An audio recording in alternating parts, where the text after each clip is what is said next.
Mahilig ka bang gumala o makipiesta sa isang lugar kahit hindi mo pa ito nararating? Paano kung ang lugar na pinuntahan mo ay mayroon palang kakaibang handa sa mismong araw ng kanilang pagdiriwang? Magagawa mo kayang tumakas sa isang baryo na punong-puno ng mga nakakakilabot na nilalang?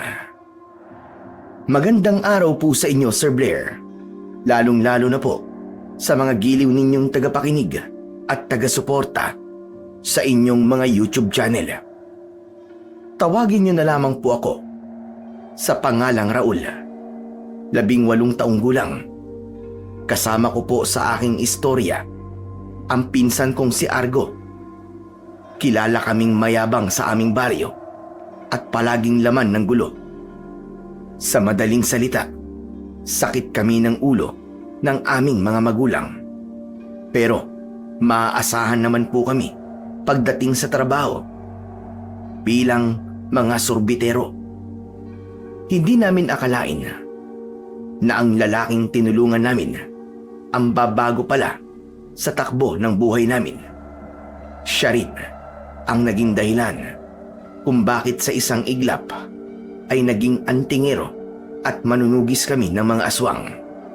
Kahit sa panaginip ay hindi ko inakalang makikipaglaban kami sa mga kampon ng kadiliman. Dito rin namin makikilala ang isang matandang lalaki na isang antingero na magtuturo sa amin kung ano ang ibig sabihin ng salitang pakikipaglaban. Nasusukat naman sa aming katatagan at katapangan. Siya nga po pala, nangyari po ang aking kwento sa probinsya ng Quezon. Ako po ulit si Raul at ito ang aking kwento.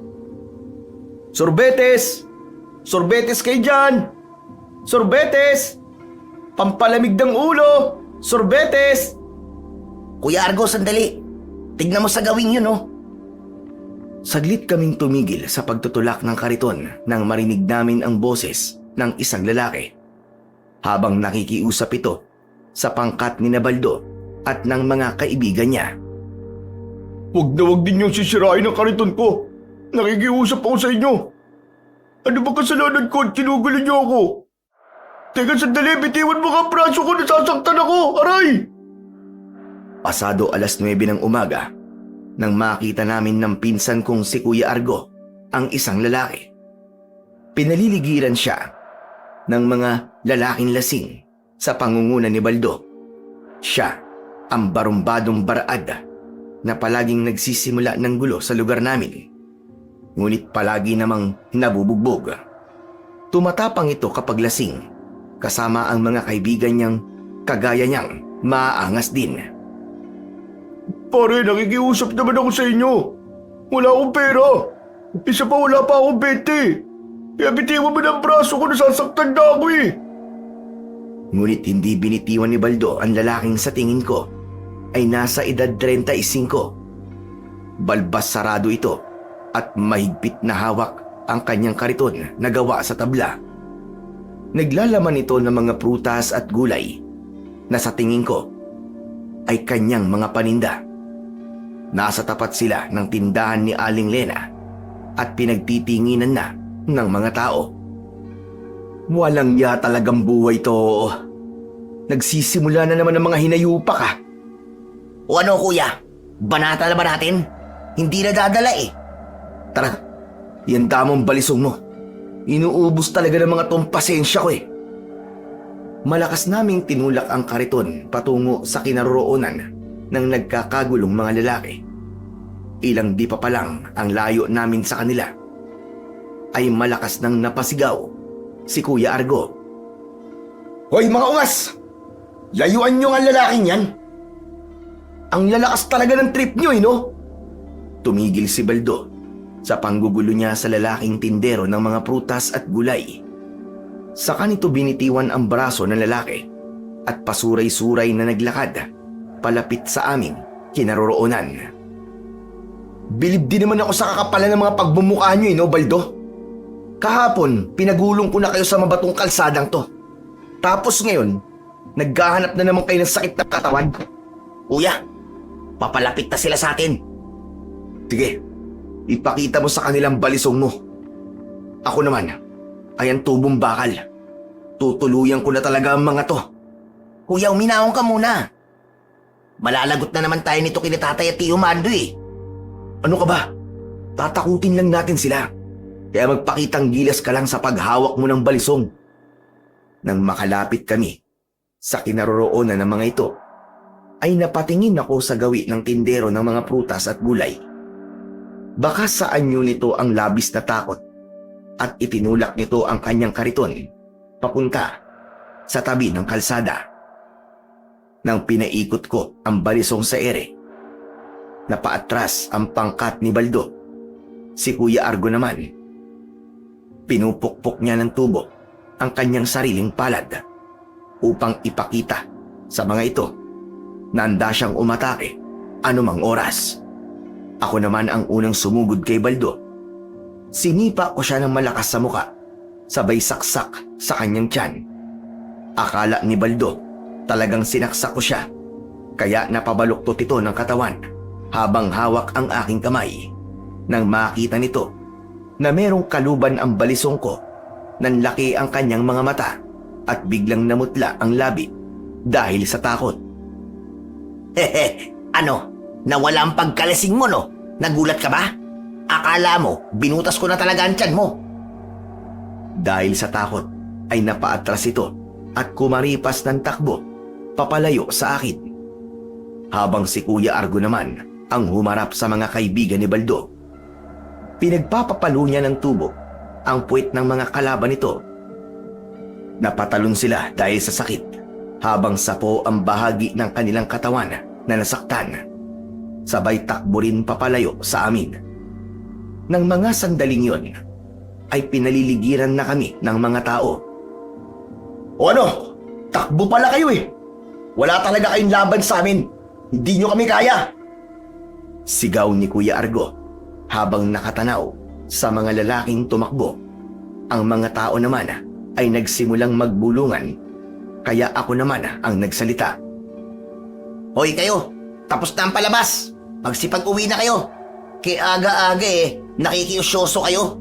Mga chismoso talaga kayo kahit kailan eh. Raul, tol, kumusta ka? Nasaktan ka ba? Hindi kuya, ayos lang ako. Mabuti naman kung ganun. Saka lang namin naalala ang lalaking tinulungan namin kanina. Nilapitan namin ito at kinumusta ang kalagayan. Pare, kumusta ka? Nasaktan ka ba? Hindi pare, pero mabuti na lang dumating kayo kagad. Maraming salamat sa pagkakaligtas niyo sa akin ha. Ako nga pala si Tirso. Inilahad nito ang kanyang kamay bilang pagpapakilala nito kay Kuya Argo. Tinanggap naman ito ng pinsan ko. Ako naman si Argo at ito ang pinsan ko na si Raul. Ikinagagalak ko kayong makilala. Argo, Raul. Ako rin, Kuya Tirso. Salamat sa inyong magpinsan ha. Walang ano man yun. Huwag ka mag-alala, Tirso. Hindi ka naguguloy ni Baldo kahit kailan. Sana nga. Nagulat talaga ako sa ginawa nila eh. Kung di kayo dumating kanina, baka kung ano na nangyari sa akin. Yun naman ang hindi ko papayagang mangyari. Ang may mapahamak sa lugar namin nang dahil kina Baldo at sa mga kaibigan niya. Alam mo sa lugar na to, di mo lang tinatanong. Ako ang batas dito. Kaya pinapangako ko sa'yo, hindi ka rito masasaktan. Kuya Tirso, tama ang sinabi ng Kuya Argo ko. Kasi dito sa lugar namin, kapag nalaman ng mga tao rito, nakasanggan dikit ka namin, aba, wala talagang gagalaw sa'yo kahit sino. Mabuti naman pala kung ganun. O paano, Tirso? Maiwan ka na namin dito ah. Sige, Argo. Kailangan ko na rin umuwi. Malayo na kasi ang baryong to sa lugar namin. Sa ibang araw na lang tayo magkwentuhan na. Salamat uli. Kapag nagpunta ka ulit dito, hanapin mo lang ang bahay namin. Kilala kami rito ng mga tao, ipagtanong mo lang. Ituturo ka agad kami. Sige. Maraming salamat ulit. Hayaan nyo at babawi na lang ako sa inyo. kapag may pagkakataon. Huwag ka nang bumawi sa amin. Sapat nang natulungan ka namin. Di ba, Raul? Oo, Kuya Argo. Hindi nga tayo napagod sa pakikipagsuntukan kanina eh. Oo, tama ka. Kaya ayos lang kami, Tirso. Huwag ka na mag-isip ng pambawi sa amin. Hindi naman kami naghihintay ng anumang kapalit eh. Isa pa, hindi naman kami napagod kanina eh. Hindi nga kami pinagpawisan ni Raul eh. Oo, nakita ko rin. Ang galing nyo nga kanina. Ganyang mga kaibigan pa naman ang gusto ko. Kung gusto mo, Kuya Tirso, magkaibigan na tayong tatlo simula ngayon. Sige, gusto ko yan. Ang totoo wala talaga akong kaibigan. Kapag nagkataon, kayo ang una kong mga kaibigan. Ayos. O paano? Aming kaibigan. Maghiwalay na tayo ah. Kailangan pa namin magtinda ng ice cream eh. Sige, mag-iingat kayo. Alis na kami, Kuya Tirso. Mag-iingat ka rin. Pagkatapos naming magpaalam kay Kuya Tirso, ay agad kaming umalis sa lugar na yon. Ipinagpatuloy namin ang pagtitinda hanggang sa nakarating kami sa gitna ng baryo. Doon na tuluyang naubos ang aming paninda. Nang pauwi na kami ni Kuya Argo, ay bigla naming pinag-usapan ang tungkol sa nangyari kanina. Kuya Argo, ano sa tingin mo? Tama kayang nakipagkaibigan tayo sa taong ngayon lang natin nakilala? Bakit mo naman naitanong yan? Di ba ang bilin sa atin ni na Tatay at Tio Mando, huwag tayong makikipag-usap sa mga taong hindi natin masyadong kakilala? Ano ka ba naman, Raul? Hindi na tayo bata para dyan, no? Oo nga no, kung sa bagay. Sa tingin ko naman, mabait si Kuya Tirso eh. Ang alalahanin mo ay ang galit sa atin ng magkapatid na yon. Natitiyak kung makakarating na sa kanila ang ginawa nating kina Baldo at sa mga kasama niya. Hindi nga nagkamali si Kuya Argo dahil pagdating namin sa bahay, malakas na boses ng aking ama na si Tatay Nestor ang sumalubong sa amin sa pintuan. Kasama niya ang nakababata niyang kapatid na si Tio Mando. May suot na medalyong atardar ang dalawang magkapatid dahil ayon sa kanila ay dati silang manunugis ng mga aswang at hanggang ngayon ay kilala pa rin sila bilang mga antingero sa lugar namin sa baryo ng San Ildefonso. Hindi namin gusto na sumunod sa yapak nila, kaya hanggang ngayon ay suot pa rin ng magkapatid ang kanilang medalyong atardar. Ang medalyong atardar ay isang uri ng agimat o anting-anting na ginagamit bilang proteksyon laban sa lahat ng masasamang nilalang na may hatid na panganib sa taong nagtataglay nito. May ukit na dasal o simbolo ang medalyon na kayang proteksyonan ang taong may suot nito laban sa lahat ng uri ng mga sandata, kagaya ng baril at patalim. Argo, Raul. Ano na naman ba tong nabalitaan namin kanina, ha? Pwede po bang maupo muna kami bago niyo po kami sermonan? Argo, anak. Huwag kang sasagot-sagot ng ganyan sa Tio Nestor mo. Makinig kang mabuti sa sinasabi niya sa'yo. Nakikinig naman po kami, Tay. Kaya lang pagpahingayin niyo muna kami. Galing po kami sa trabaho eh. Pagod pa kami. Hoy Argo, hindi pwede sa akin ang pangangatwiran mo ng ganyan sa harapan ko, ha? Baka samain ka sa akin. Pasensya na po kayo, Chong. Yan ba ang tinuturo mo? Sa pinsa mo si Raul, ha, Argo? Ang sumagot-sagot sa akin?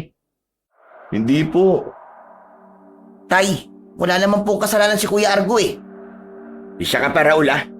Ang hilig mo sumali sa gulo.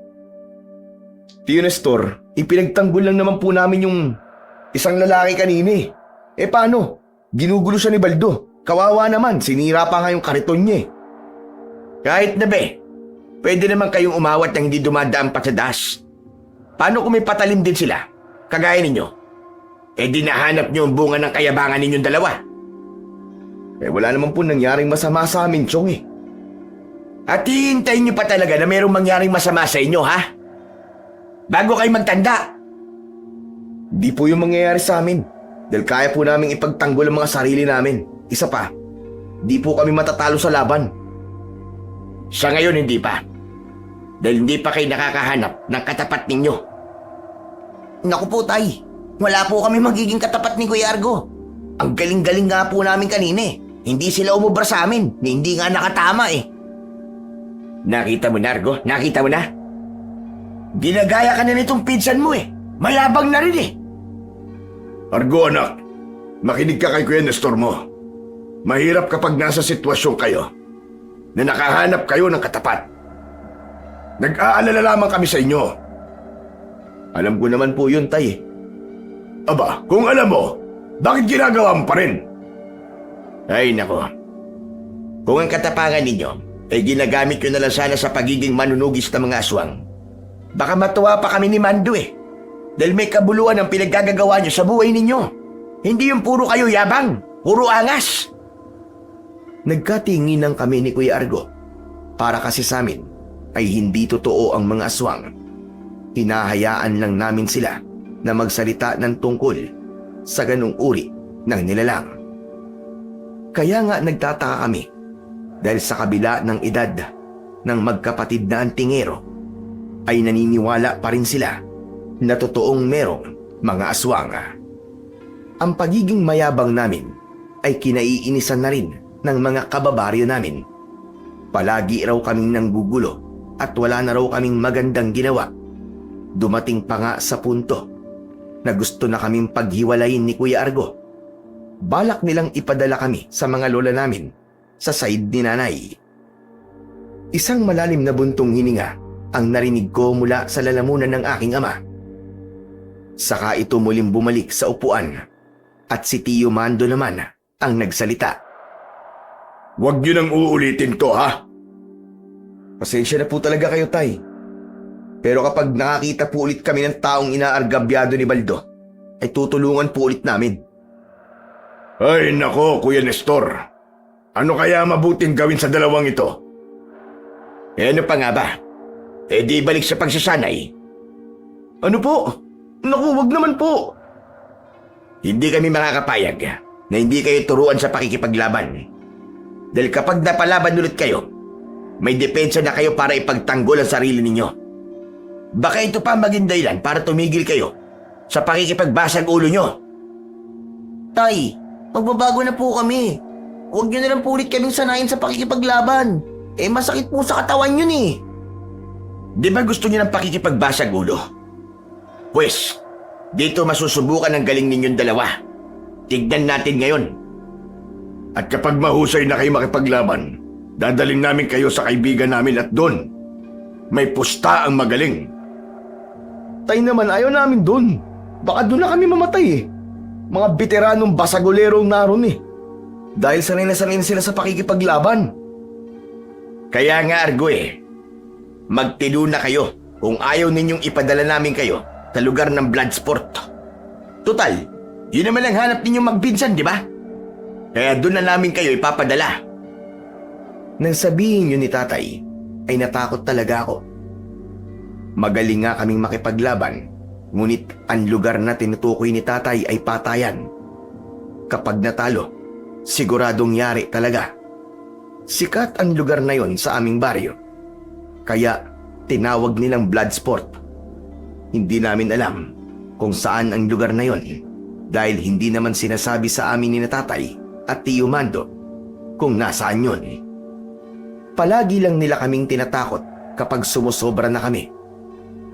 Kahit kasi ayaw mong pumunta sa lugar na yon, ay wala kang magagawa dahil may mga taong dudukot sa'yo at pipiringan ang iyong mga mata para hindi malaman kung nasaan ang lugar na yon.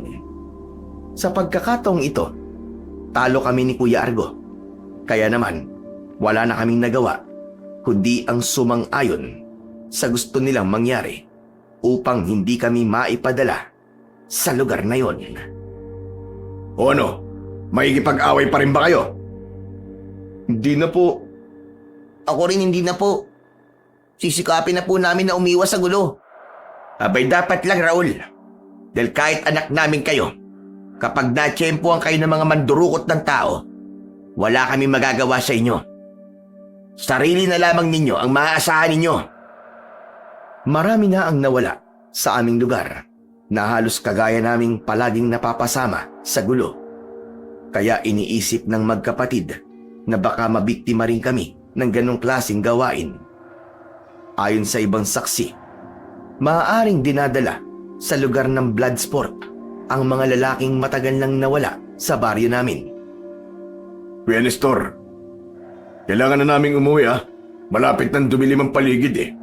O sige na, Mando. Bukas na lang natin ituloy ang pinag-uusapan natin. Alis na po kami, Chong. Isang tango ang itinugon ni tatay kay Kuya Argo. Inihatid pa namin sila hanggang sa may pintuan.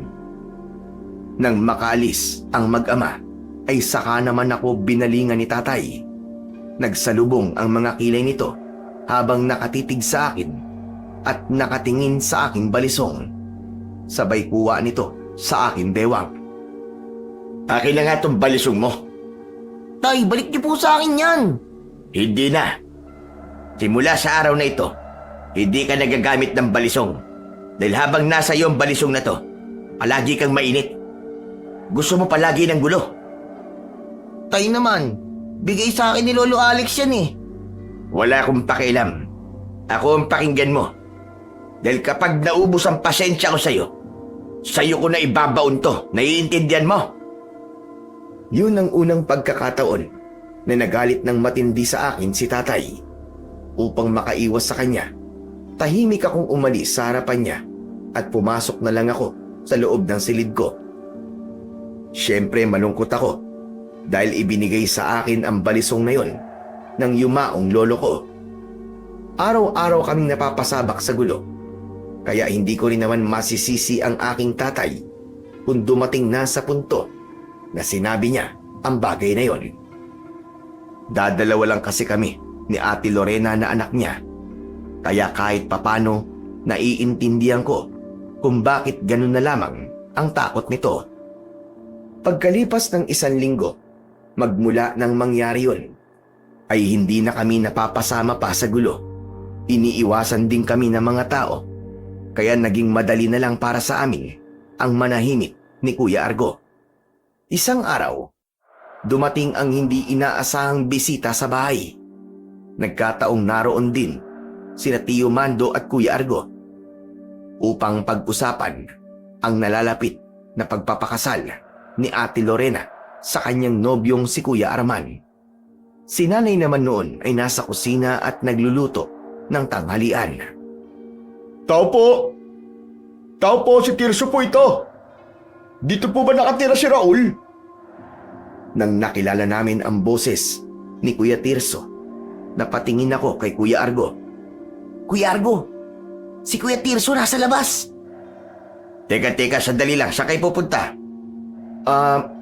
Pupuntahan lang po namin si Tirso, nasa labas po eh. Aba, sino ba Tirso yun? Siya po yung lalaking iniligtas namin ni Raul. Tay, nangako po siya na babalik siya at pupuntahan niya kami sa bahay natin eh. Kung gano'n naman pala, sige. Puntahan niyo na siya at papasukin niyo rito sa loob. Opo, Tio Mando. Sabay kaming lumabas ng bahay ni Kuya Argo. Ganun na lang ang tuwa namin nang makita si Kuya Tirso. Nakangiti ito at maraming dalang prutas at pang-ulam. Nanlaki rin ang mga mata ko dahil sa tuwa. Nakita ko kasi na paborito ko yung ulam na dala ni Kuya Tirso, pusit at alimango. Pagkalapit ko sa kanya, ay agad kong hinawakan ang mga dala niya. Kuya Tirso, ako na magdadala nito. Uy Raul, umayos ka nga. Hayaan mo siya, Argo. Para sa inyo talaga ang mga yan eh. Talaga, Kuya Tirso? Nako, maraming salamat dito. Paborito ko mga to eh. Siya nga pala Tirso, napadalaw ka. Kasi gusto ko lang sana kayong imbitahan doon sa piyestahan sa baryo namin. Kuya, sumama tayo sa kanya. Piestahan yun, maraming pagkain doon. Oo na, ikaw talaga basta pagkain, napakasiba mo. Pumasok na muna tayo sa loob ng bahay. O paano Tirso, tara, para makilala ka rin ng mga magulang namin. Naku, hindi ba nakakahiya sa mga magulang nyo? Ano ka ba? Huwag ka lang mailang, mababait ang mga yun. Nakita kong inakbayan ni Kuya Argo si Kuya Tirso. Papasok sa bahay namin. Nauna lang kasi ako sa kanila ng konti. Pagpasok ko sa loob, ay nagulat sina tatay at Tio Mando sa mga dala ko. Kasunod ko naman na pumasok sina Kuya Argo at Kuya Tirso. Pasok ka iyo. Maupo ka. Salamat po. Mukhang nag-abala ka pang pumunta rito sa amin ah. Naku, hindi naman po. Argo anak, ikuha mo nga ng maiinom na kape ang bisita mo. Naku, ay wag na ho. Salamat na lang po. Kakatapos ko lang po kasi magkape bago ako nagpunta rito eh. Ano ba sadya mo sa dalawang ito ha, Tirso? Bala ko po sanang imbitahan sila sa baryo namin. Fiesta po kasi ron. 2 araw po mula ngayon. Saan ba ang baryo ninyo? Sa baryo po ng Santa Ines. Nagkatinginan sina Tatay at Tio Mando nang mabanggit ni Kuya Tirso ang pangalan ng baryo nila. Tila alam nila ang lugar na yon. Sigurado ka bang taga roon ka? Opo, bakit nyo naman po naitanong? Wala naman. Masyado kasing malayo ang lugar ninyo sa baryo namin. Paano ka kagad nakarating dito? May sarili po kasi akong kalesa. Kaya naman pala. Papayagan niyo po ba sila sumama sa akin sa baryo namin? Pwede bang pag-isipan muna namin magkapatid? Pwede naman po, wala pong problema. Pero sana po payagan niyo po sila. Gusto po kasi silang makita at makilala ng mga magulang ko upang pasalamatan sa ginawa nilang pagliligtas sa akin.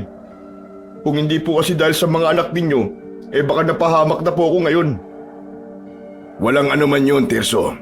Siya nga pala, ako si Mando. At siya naman ang Kuya Nestor ko. Ako ang tatay ni Argo. At si Kuya Nestor naman ang tatay ni Raul. Masaya po akong makilala kayo. Nagbigay galang si Kuya Tirso sa mga magulang namin matapos namin siyang ipakilala. Maya-maya pa ay nagpaalam na rin si Kuya Tirso sa aming lahat. Hihintayin na lamang daw niya ang tugon namin sa 2nd araw. Maghihintay raw ito sa tarangkahan at kapag hindi daw kami dumating ay nangangahulugang hindi kami pinayagan.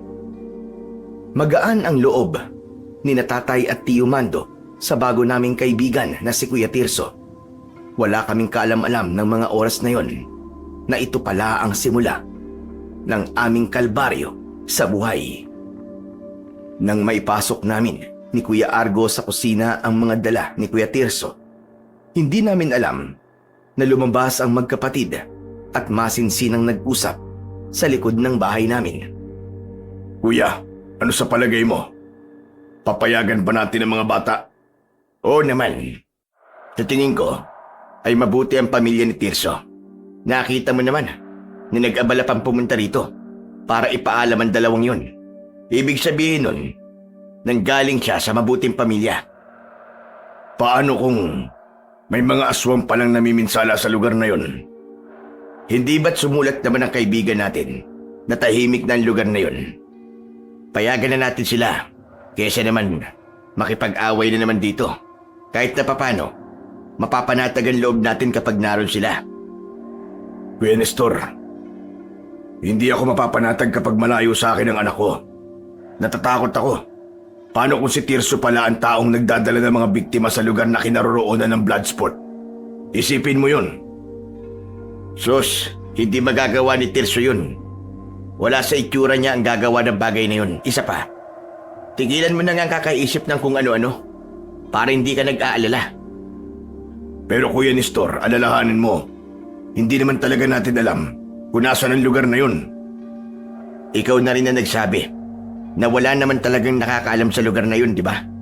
Isa pa, hindi sila pababayaan ng kaibigan natin doon. O siya, sige. Ikaw na nga ang bahala. Oo, pero umaasa pa rin ako na mahahanap ko rin ang lugar na yun ng Bloodsport. Natitiyak kung doon matatagpuan ang mga taong matagal nang nawawala sa baryo natin.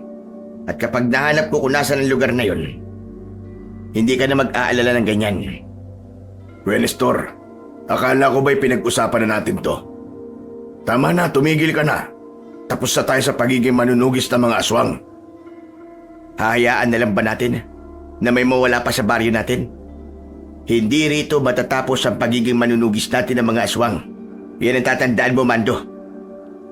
Yun ang isang bagay na inililihim sa amin ni Natatay at Tio Mando. Lihim nilang hinahanap ang lugar kung saan matatagpuan ang tinatawag na blood sport. Tumigil ka na, Kuya Nestor. Matagal na tayong tumigil sa paghanap ng mga aswang. Sige ka, kapag nalaman to ng mga asawa natin, yari talaga tayo, sinasabi ko sa'yo. Ikaw naman, Mando. Idadamay mo pa ako sa pagiging under-Bisaya mo. Eh paano, sa tono kasi ng pananalita mo, Kuya? Papayagan mo talaga ang mga bata. Bakit nga hindi? Mapipigilan ba natin sila? Nakita mo naman ang itsura nila, di ba? Gusto nila sumama. Kung hindi natin sila papayagan, tsak, natatakas sila, kaya mabuti na to. Alam natin kung saan baryo sila pupunta. Oo nga no, kung sa bagay, baka nga tahimik ang lugar na yun. Kaya magtiwala na lang tayo sa mga anak natin. Isa lang naman ang inaalala ko, Kuya Nestor eh. Ano na naman yun? Ang makipag-away na naman sila sa lugar na yun. Abay, bahala na sila. Doon sila matututo. Yun ang naging pag-uusap ng magkapatid tungkol sa pagpunta namin sa baryo ni Kuya Tirso. Kaya pagkalipas ng 2 araw, habang sakay kami sa kalesa, ay hindi pa rin ako makapaniwalang papunta na kami sa baryo ng Santa Ines. Yakap-yakap ko noon ang aking bag na may nakalagay na ilang piraso ng damit. Habang tinatahak namin ang daan, ay nagtanong si Kuya Argo. Raul, ano kaya nakakain ni na Tatay at Tio Nestor, no? Pinayagan kasi tayo eh. Ewan ko, kuya. Nagulat din nga ako dahil pumayag sila eh. Alam mo, Raul, naisip ko, baka dahil sa palagi tayo nakikipag-away, kaya binigyan tayo ng laya upang mabigyan din ng leksyon. Sus! Hindi yun sa ganun, kuya. Di ba ganun ng mga magulang? Kapag napagalitan ng mga anak, saka ibibigay ang gusto. Parang suhol, ganun. Pambihira namang katwiran mong yan, oo. Iba kasi ang nararamdaman ko eh. Alam mo yun, parang kinakabahan ako eh. Labis lang ang tuwa natin, kaya kaganyan. Oo nga, baka nga dahilan dun. Habang papalapit kami sa arko ng baryo, ay mas lalong tumindi ang kagustuhan namin na makita ang baryo ni Kuya Tirso. Hanggang sa bumaba kami ng kalesa at nakita na nga namin na naghihintay roon si Kuya Tirso. Nakatayo ito sa kubo na malapit sa tarangkahan. Nakangiti ito ng matamis nang mapagtanto niyang pinayagan kami ng mga magulang namin. Naku, akala ko talaga hindi na kayo darating eh. Pwede ba naman yun, Tirso? Ang ayos-ayos ng pagpapaalam mo sa amin eh. Kuya Tirso, ang layo pala talaga ng baryo nyo sa baryo namin. 1 oras ding mainit ang puwet ko sa haba ng biyahe. Aba, talagang malayo ang lugar namin. Kaya alam nyo na ang sakripisyo ko para lamang maimbitahan kayo sa aming pagdiriwang. Oo na. Siya nga pala, Tirso. Gano'n ba kasaya ang piyesta rito sa inyo? Nako, masayang masaya. Isa pa, dito ay makakakita ng magagandang laban ng mga magagaling na hindi nyo pa nakikita sa buong buhay nyo. Sa puntong yon, ay bigla akong kinabahan. Iba ang nararamdaman kong bigat sa lugar ni Kuya Tirso. Idagdag pa ang kakaibang itsura ng daan, pati na ng mga banderitas. Imbis na plastic ang gamitin sa banderitas, ay dahon ng anahaw ang naroon. Maganda sana ang pagkakagawa, kaya lang ay parang may mali. Naglalakad na kami noon sa mabatong kalsada nang mapatingin ako sa gawi ng isang malaking puno. Nagulat ako nang makita kong lumabas mula sa likod ng puno ang isang matandang lalaki na may dalang gasera at may hawak itong tungkod. Gasera? Kahit tirik ang araw? Ano yun? Pambihira, ano kayang klaseng lugar to? Kakaibang matandang ina. Nakakatakot ang kanyang itsura. Napatitig ako sa matandang lalaki na nakikipagtitigan din sa akin. Hindi siya napapansin ni na Kuya Argo at Kuya Tirso dahil abala sila sa pag-uusap, kaya naman tinawag ko sila. Kuya Argo, Kuya Tirso, sinong matandang yun? Ha? Saan? Ayun o, yung nakatayo sa tabi ng puno. Aba, oo nga, Tirso. Nakakatakot naman ang itsura ng matandang yun. Ang alin ba? Bakit wala ako nakikita? Ay nako, tara na nga. Huwag kayong magtututuro sa lugar na to. Baka mamaya may elementong hindi nakikita Sumunod pa sa atin. Halos hilahin kami ni Kuya Tirso palayo sa lugar na yon. Hindi kami makapaniwalang hindi nakikita ni Kuya Tirso ang matandang nakita namin sa kakahuyan. Magtatanong pa sana ako, ngunit nagsalita na si Kuya Tirso. Hindi naman yata kayo matatakotin, di ba? Hindi, Tirso, bakit? Dito kasi sa lugar namin, ay marami ang naninirahan ng mga nilalang na hindi nakikita. Kabilang sa kanila ang mga engkanto at aswang. Nagkatinginan kami ni Kuya Argo. Hindi namin inaasahan na totoo pala talaga ang mga sinasabi sa amin ni na Tatay at Tio Mando tungkol sa mga nilalang na katulad ng aswang. Teka, anong ibig mo sabihin, Tirso? Naniniwala ang mga taga rito sa mga aswang. Kayo ba? Naniniwala rin ba kayo sa mga ganong klaseng nilalang? Hindi. Pero sina Tatay at Tio Nestor, naniniwala sila sa mga aswang. Totoo sila. Kahit nga ako hindi rin makapaniwala Mabuti na lang. At mababait din sila.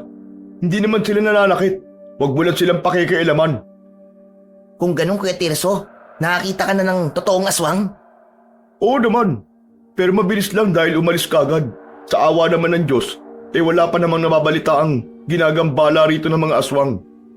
Kaya nga, hinilaw kayo kanina dahil baka aswang o kaya malignong nakita nyo. Sila ang mga nilalang na may kakayahang tagabulag. Ano ka mo? Ano yung tagabulag? Yun ang kakayahan ng mga nilalang na nabanggit ko sa inyo kanina. At totoo, wala talaga akong nakita kanina. Ang ipinagtataka ko lang, paano nyo nakikita ang matandang itinuturo nyo sa akin? Anong paano? Ordinaryong tao lang naman ang matandang yun Kagaya nga na sinabi ko, wala akong nakita sa lugar na itinuturo nyo sa akin kanina. Maliban na lang kung may kakaiba sa inyong dalawa. Anong ibig mo sabihin, Kuya Tirso?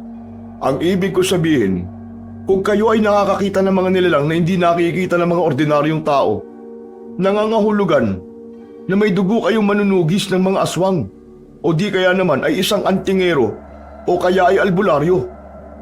Bukas ang inyong ikatlong mata. Muntik akong masamid ng mga sandaling yon dahil lahat ng sinabi ni Kuya Tirso ay tugma sa pagkatao ni na Tio Mando at Tatay. Dating manunugis ng mga aswang ang aming mga tatay. Isang antingero rin na kumakalaban dati sa pinuno ng mga aswang. Ngunit binaliwala namin ni Kuya Argo ang tungkol sa nakaraan ng magkapatid dahil hindi kami naniniwala noon sa mga aswang. Pero nang marinig namin ang kwento ni Kuya Tirso, ay saka lang kami naniwala.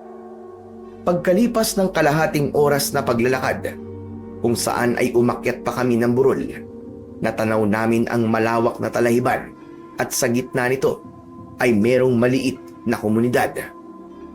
Sa wakas, nandito na tayo. Ito ang maliit naming komunidad. Maligayang pagdating sa aming lugar. Wow! Ang ganda pala sa lugar nyo, Kuya Tirso. Pare-pareho ang itsura ng mga bahay Lahat ay yari sa kugon at kawayan. Teka, kaninong bahay yung nasa gitna? Yung pinakamalaki? Alin? Ayun yung yari sa tabla at kawayan? Bahay namin yun. Kung hindi nyo kasi naitatanong, si Tatay Roberto ang pinuno sa tribong ito. Teka, ibig sabihin isang tribo kayo rito? Isang angkan, ganun? Oo, Argo. Lahat sila ay pamilya namin. Disiplinado ang mga tao rito at magiliw humarap sa mga bisita. Lalo na sa inyo, para sa amin, espesyal kayo dahil nabanggit ko sa kanila na tinulungan niyo ako mula kay Nabaldod sa mga kasama niya. Kuya Argo, tayo pala ang bida rito Oo, Raul. Sikat kayo rito sa lugar namin. Halina kayo sa loob nang makilala kayo ng mga magulang ko. Siguradong sabik na sabik silang makita kayo. Talagang nakakataba ng puso kapag yun ang maririnig mo sa isang bagong kaibigan. May silbi pala ang ginawa namin kay Kuya Tirso. Ganito pala kasaya ang maging bayani sa harap ng maraming tao. Pagpasok namin ng tarangkahan, ang ngiti sa labi ko ay napalitan ng gulat dahil sa presensya ng mga taong nakaabang sa amin doon. Nagkatinginan kaming dalawa ni Kuya Argo, maging siya ay nagulat din sa pagdagsa ng mga tao na papalapit sa amin. Maligaya silang sumalubong sa amin. Maayos ang kanilang kasuotan at amoy sampagita ang kanilang pabango. Malayo sa lugar na pinanggalingan namin at bukod pa dito ay tahimik ang paligid at maraming nakatanim na gulay sa bawat bakuran. Ang ibang natuwa sa aming pagdating ay humawak pa nga sa aming braso. Tuwang-tuwa sila na para bang ngayon lamang sila nakakita ng kagaya naming tao. Kaya naman, hindi ko na napigilan ng aking sarili at nagtanong na ako kay Kuya Tirso. Talaga bang ganito sa lugar niyo, Kuya Tirso? Oo, hayaan nyo na sila. Ganyan talaga silang sumalubong sa mga bisita namin eh. Ganyan sila magpakita ng pasasalamat sa inyo. Dahil sa narinig namin at ipinakita ng mga tao, para bang bigla kaming nahiyang gumawa ng masama sa lugar na yon. Parang ayaw na naming makipag-away dahil imposibleng may karahasan sa lugar ni Kuya Tirso. Lahat kasi sila ay nakangiti. Isa lang naman ang napansin ko sa katawan ng mga taong sumalubong sa amin. Lahat sila ay payat at maitim. Inilinga ko ang paningin ko sa paligid. Wala rin kaming nakikitang baboy o anumang karne na panghanda sa piyesta. Subalit, marami ang naglalakiyang kawa at kaldero na kasya ang isang buong baka. Ayon kay Kuya Tirso, namana pa raw nila ang malalaking kawa na yon sa kanilang mga ninuno. Kuya Tirso, nasan po ang baboy na panghanda ninyo? Naku, dinadala lang dito para lutuin ang mga karne na panghanda. Lahat ng bahay sa ibaba ng burol, kanya-kanya sila ng dala ng pagkain.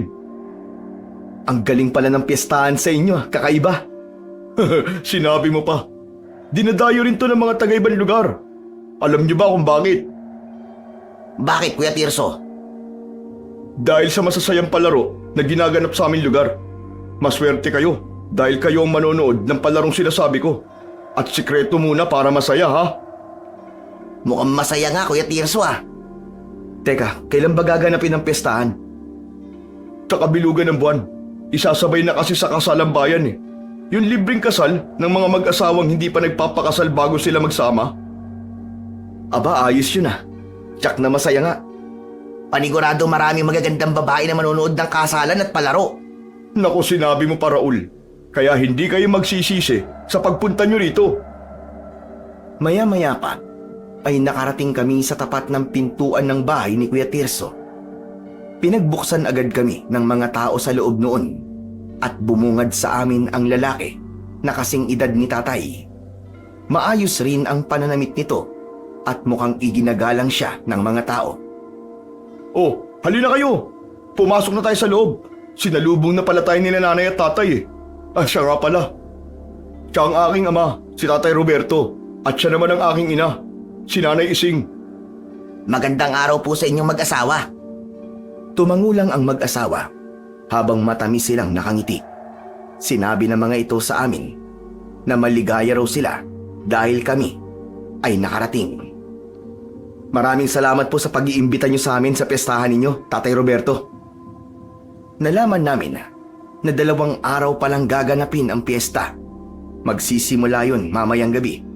2 araw din nagaganapin ang kakaibang palaro. Kaya ibig sabihin nun, 2 araw rin kaming mananatili sa kanilang tribo. Pagkatapos naming maupo sa upuang gawa sa kawayan, ay nagsimula ng magsalita si Kuya Tirso. Malaya kayong gumala sa lugar namin, Argo, Raul. Pero huwag kayong lalayo ha. Baka maligaw kayo. Hindi nyo kabisado ang lugar namin. Hindi kami aalis dito, Kuya Tirso. Kundi ka namin kasama. O sige, walang problema. Maraming salamat, Tirso ha. Parang masaya talaga ang piyesta dito sa inyo. Aba, oo naman. O hala, sige na. Magpahinga na kayo. Ay, siya nga pala. Hindi ba muna kayo kakain? Hindi na muna. Bago kami umalis sa bahay, kumain na kami. Magpapahinga na lang siguro kami. Ang layo kasi ng baryo nyo, parang napagod ako sa biyahe. Kung ganun, sasamahan ko muna kayo sa bahay na pansamantalan yung matutuluyan. Sukbit ang aming bag nang lumabas kami ng bahay ni Kuya Tirso. Nakita pa namin ang mga tao roon at masayang kumakaway sa amin. Lahat sila ay nakangiti at yumuyuko kapag napapadaan kami. Ngunit hindi nakaligtas sa paningin ko ang mga butas sa lupa sa paligid ng bakod. Kuya Tirso, napansin ko parang may mga balon sa paligid ng bakod. Kasya ang tao ah. Ang mga balon ba na to? Dito kasi namin binabahugan ang mga alaga naming musang. May mga musang sa loob ng bawat balon. Naniniwala kasi kami na swerte sa pamumuhay ang mga musang. Sa amin din naman pero may sadya silang kulungan. Naku, bawal sa amin yun. Ang magkulong ng hayop. Hayaan nyo. At kapag babahugan namin sila, ay tatawagin namin kayo upang makita ninyo kung gaano sila karami. Matutuwa kayo dahil napakalambing nila sa tao at hindi rin sila nangangagat. Sige Kuya Tirso. Hanggang sa tumigil kami sa tapat ng kubo na gawa sa kugon at kawayan. Maganda, maliit, kasya ang 2 tao. O paano? Maiwan ko na muna kayo rito para maitabi nyo na ang mga gamit ninyo at makapagpahinga na rin kayo. Sige Tirso, maraming salamat ulit. Ingat ka Kuya Tirso ah. Salamat. Isang matamis na ngiti ang itinugon ni Kuya Tirso sa aming dalawa ni Kuya Argo bago ito tuluyang umalis. Pagpasok namin sa bahay ay bumungad sa amin ang maaliwalas na loob ng kubo. 2 pinto, bintana at 2 katririn ang naroon sa iisang kwarto. Talagang pinaghandaan kami ni Kuya Tirso. Kuya Argo, 2 rin pala ang kabinet na gawa sa kawayan oh. Ang ganda naman ng kubon to. Oo nga Raul, iba to sa mga napunta nating lugar. Binuksan namin ang aming bag at pagkatapos nun, itinabi namin ang aming mga dalang damit sa kabinet. Ngunit sabay kaming napakunot ng noo nang makita namin ang isang pamilyar na sandata sa ilalim ng bag namin. Ganon din ang sandatang dala ni Kuya Argo.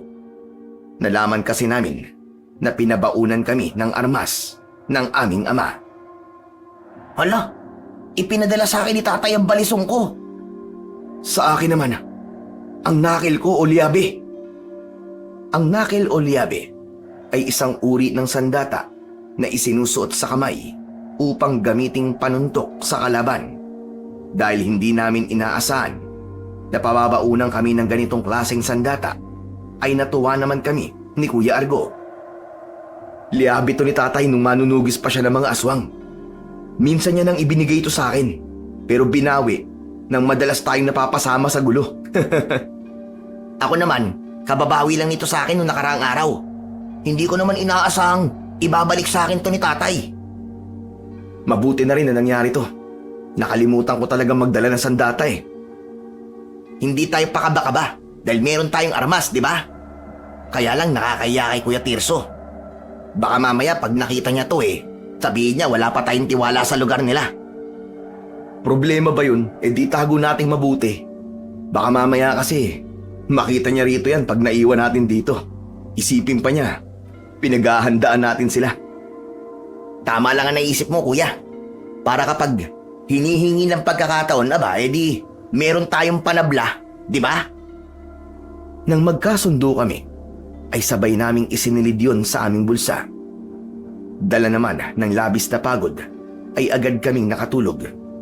Hindi namin namalayan ang oras at dumilim na ang paligid ng aming bahay. Nagising lang kami sa pagbukas ng panara ng aming bintana sa aming kwarto. Lumundag mula roon ang isang matandang lalaki na merong dalang gasera. Napansin ko na ilaw pala ng alitaptap ang laman ng gasera. Nagulat din kami sa tungkod ng matanda na agad na ipinangharang sa aming bibig ni Kuya Argo. Sabay senyas ng matanda na wag daw kaming maingay. Hindi kami maaaring magkamali. Siya ang matandang lalaki na nakita namin sa kakahuyan, na sinasabi ni Tirso na wag naming lalapitan at papansinin. Ngunit si Kuya Argo, kinausap niya ang matandang lalaki na naupo sa tabi ko. Teka, sino ho kayo? Anong kailangan niyo sa amin? Bakit ho kayo nandito sa loob ng silid namin? Ako si Lolo Ernig. Hindi kayo dapat nandito. Bibigyan ko lamang kayo ng babala. Kailangan ko kagad makaalis sa lugar na ito. Ano pong babala ang sinasabi nyo? Huwag na huwag kayong kakain ng pagkain ihahain nila. O kahit uminom ng tubig nila. Naiintindihan nyo ba? Ho? Bakit ho? Huwag ka ng maraming tanong. Basta makinig kayong mabuti at tandaan ninyo ang mga sinabi ko. Huwag na huwag kayong tatanggap ng pagkain at tubig mula sa mga taong ganito. Maging alerto kayo sa paligid. Mag-iingat kayo. Saka ako na lamang ipapaliwanag sa inyo ang lahat sa susunod nating pagkikita. Tandaan ninyo mga sinabi ko. Isa pa, walang dapat makaalam na kinausap ko kayo. Teka, sandali lang po, Lolo Erning. Hindi po namin naiintindihan ang ibig nyo sabihin eh. Nagmamadali po kayo eh. Dahil 20 minuto na lang ang bisa ng aking dignum sa loob ng gaserang ito. Kapag lumampas ako sa nakatakdang oras, mararamdaman nila ang aking presensya at makikita nila ako dito. Teka, sino po sila? Ipaliwanag niyo po ng maayos. Sige na, wala ng oras. Dahil ang gaserang dala ko ay may sa tagabulag. Ito ang dahilan kung bakit hindi ako nakikita ng mga aswang. Kaya makinig kayo mabuti at magtiwala lamang sa sasabihin ko. Wala nang maraming tanong. Hala, kailangan ko nang umalis. Marami pa sana akong itatanong ng mga sandaling yun. Subalit, mabilis na nakatalon uli ang matanda mula sa bintana. Nagkatinginan pa kaming dalawa ni Kuya Argo at hinabol pa namin siya ng tanaw hanggang sa tuluyan na siyang nawala sa madilim na bahagi ng kakahuyan. Saka namin isinarado mabuti ang bintana. Kuya, anong ibig sabihin ng matandang yun? Napakabilis naman niya magsalita. Hindi niya piniliwanag sa atin ng maayos kung anong ibig sabihin niya. Isa pa, nabanggit niya ang aswang. Isa lang ang naiintindihan ko sa lahat ng mga sinabi niya, Raul. Binibigyan niya tayo ng babala na mag-ingat sa mga tao rito. Hindi natin kakalimutan ang sinabi niya na huwag tayong titikim ng pagkain nila. Pambihira naman oo. Paano natin gagawin yun? Pestahan to eh. Gagawa na lang tayo ng paraan kung paano. Ang hirap naman nun. Nakakalito tuloy. Diyos ko, mukhang ito lang sinasabi sa atin ng ating tatay. Kinakabahan ako. Ano nang gagawin natin? Ganito na lang kuya. Itabi natin na maayos ang ating sandata. Baka nga may mali sa lugar na ito. Dahil sa kakaibang babala ng matandang si Lolo Erning, ay tuluyang nagulo ang aming isip. Dahil doon ay hindi kami dinalaw ng antok. Samantala, habang kami ay nasa loob ng silid, ay wala kaming kaalam-alam na meron na palang nagaganap na lagim sa kakahuyan. Isang nilalang ang basta na lamang lumitaw mula sa ilalim ng lupa. May taglay itong nagliliwanag na mga mata na parabang ilaw sa flashlight. May angil din itong nakakakilabot at hindi lang siya nag-iisa. Marami sila na pinagtutulungang atakihin ang lalaking naligaw lamang sa gubat na yon para mangaso. Dala nito ang pana na hindi nagamit dahil agad na itong pinag-agawan ng mga nakakatakot na nilalang. Habang abala ang mga ito sa paglantak sa katawan ng kaawa-awang biktima, nakatayo si Lolo Erning. Ilang di pa lang ang layo nito sa mga aswang. Mahigpit nitong hawak ang tungkod at gasera na naging dahilan upang walang makapansin sa kanya. Itinaas ng isa sa mga aswang ang kanyang kuko na merong matutulis na dulo na para bang gunting. Isinaksak niya ito sa tiyan ng kanyang biktima at pinunit na para bang papel. Pinagsaluhan nilang lahat ang laman loob ng lalaki na tuluyang binawian ng buhay. Hindi maaari. Nagsisimula na silang magasik ng lagim. Sinasabi ko na nga ba? At kasama ito sa plano nila. Kailangan ba iligtas ko 2 binatang yon? Dahil hindi ako maaaring magkamali. Delikado ang buhay nila rito. 3 tuktok sa lupa ang ginawa ni Lolo Erning gamit ang kanyang tungkod. Kaya nakuha niya ang atensyon ng mga aswang. Yun ang palatandaan na tuluyang natapos ang bisa ng tagabulag sa kanyang gasera. Kaya agad siyang nakita ng mga ito. Tumayo ang mga nilalang at bumakas ang takot sa kanilang muka. Mga walang hiya kayo. Hindi na kayo makakatanggi sa akin. Talaga palang kumakain na naman kayo ng karne ng tao.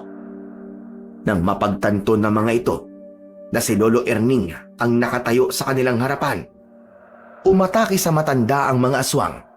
Ang iba naman ay dumaan sa ilalim ng lupa para labanan si Lolo Erning. Nagagawa nilang magukay ng mabilis sa lupa gamit ang kanilang matutulis na mga kuko. Balak sana nilang itago sa matanda ang kanilang ginagawa, subalit nabisto sila nito.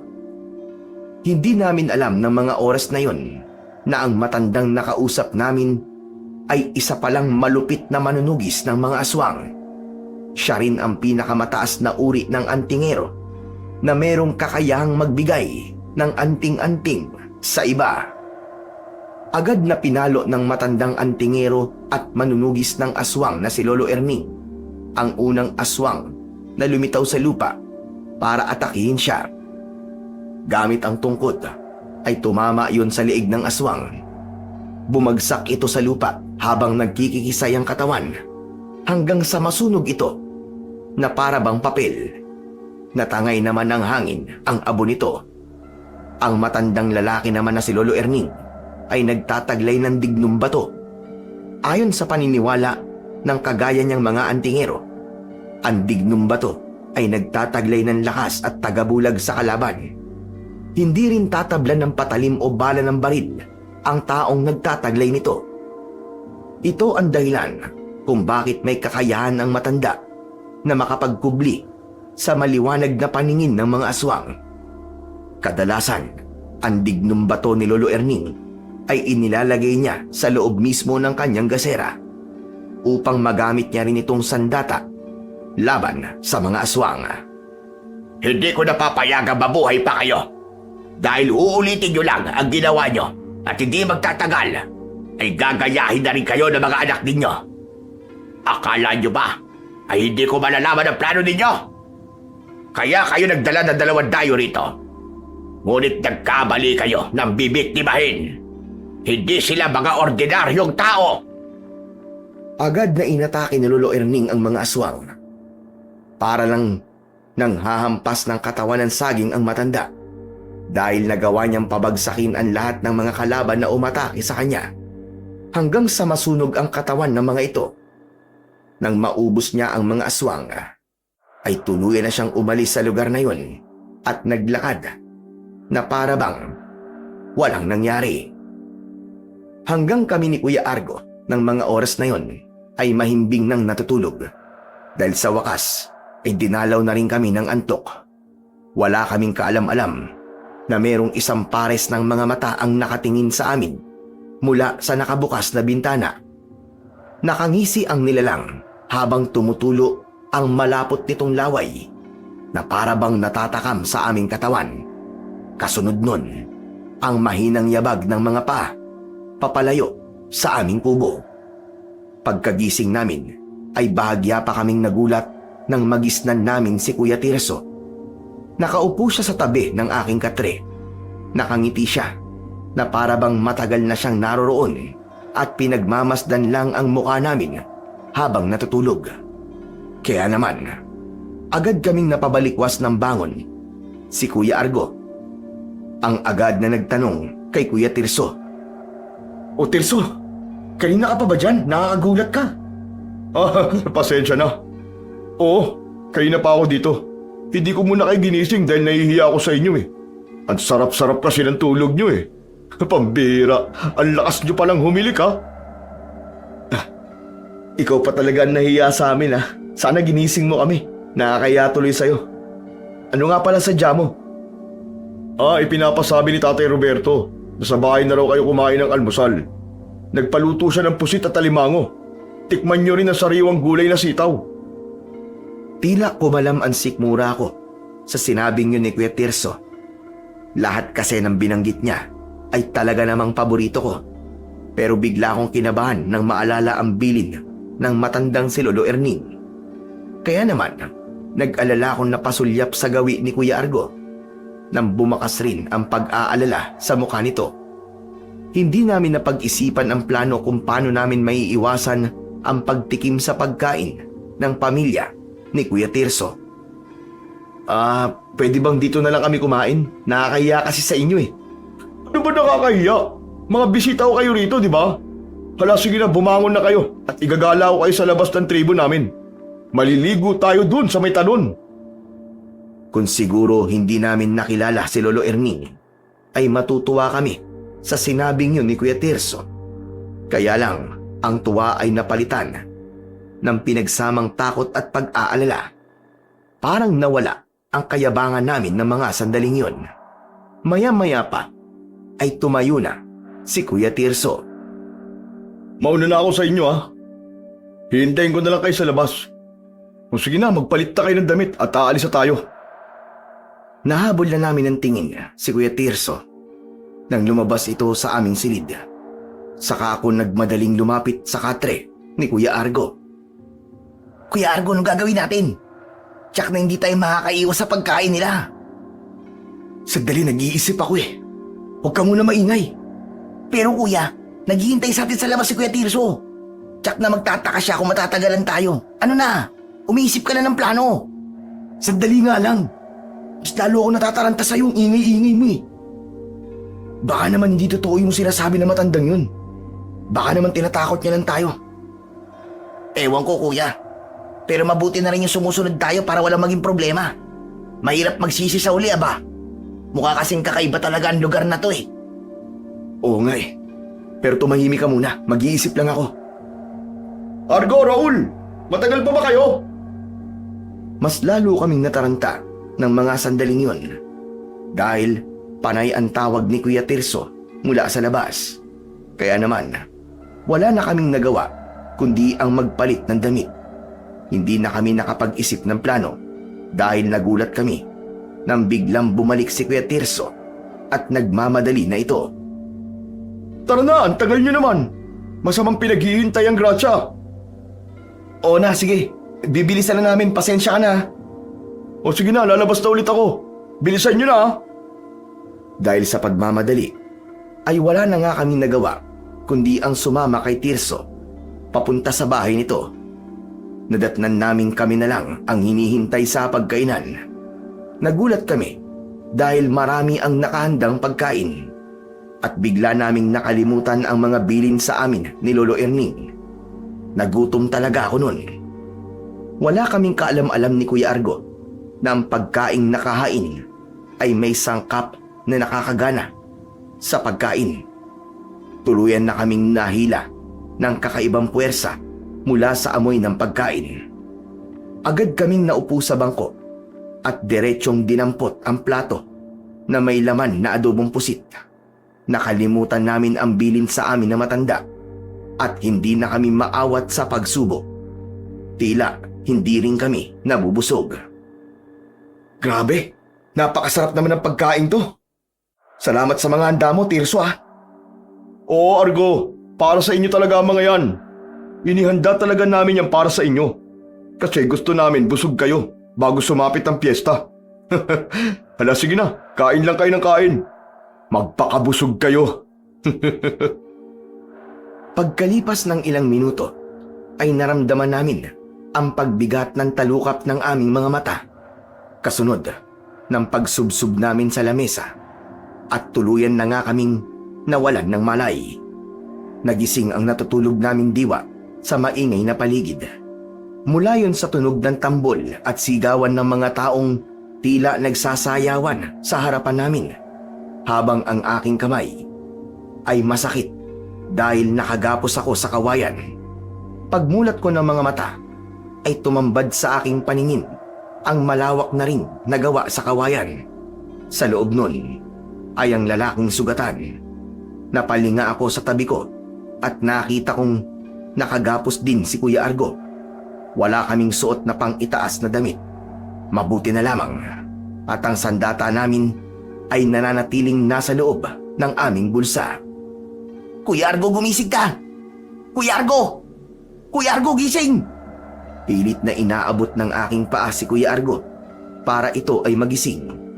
Kaya nang magmulat ito ng mga mata, ay bumakas ang gulat sa mukha nito. Tinignan namin ang ring sa harapan namin at sa paligid nito ang bakod na puno ng mga maliliit na balon na kasya ang isang tao. Nagtatakang napatingin sa akin si Kuya Argo. Raul, nasan tayo? Nandito tayo sa entablado nila. Bakit may ring? Para bang pagdadausan ng boxing Hindi, kuya. Yan ang sinasabi ni Kuya Tirso na palaro nila. Maya-maya pa ay lumitaw sa harapan namin ang nakangising si Kuya Tirso.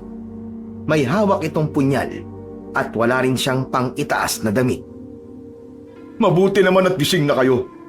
Hindi ba't nangako ko sa inyo na ipapanood ko sa inyo ang masayang palaro? Ito na yon, ang tinatawag namin blood sport. Nagulat ako nang banggitin ni Kuya Tirso ang sikat na palaro sa lugar namin at kadalasang ginagamit na panakot sa amin ni Tatay at Tio Mando, kung saan ay buhay ang nakataya. Kung gusto mong mabuhay, galingan mo sa pakikipaglaban. Kapag natalo ka, ay tiyak na patay ka. Ito pala ang lugar na napuntahan namin ni Kuya Argo. Hanggang sa mga oras na yon, ay wala pa rin kaming ideya kung ano bang uri talaga ng mga tao ang kaharap namin. Nakikita niyo ba mga balon na yun? Doon lalabas ang magiging kalaban ng taong dinukot namin sa baryo nyo. Lahat ng lalaking pumapasok sa ring na nasa harapan ninyo ay ang mga lalaking mayayabang.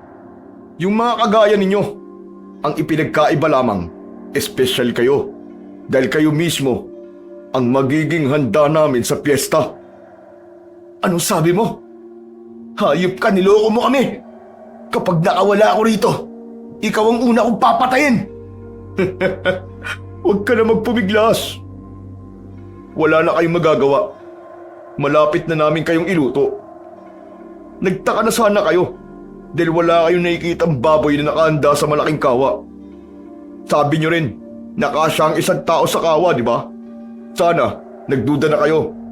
Ang hihina pa na ng mga utak nyo eh. Mayabang lang kayo. Pero mga bobo kayo. Paano mo ito nagawa sa amin?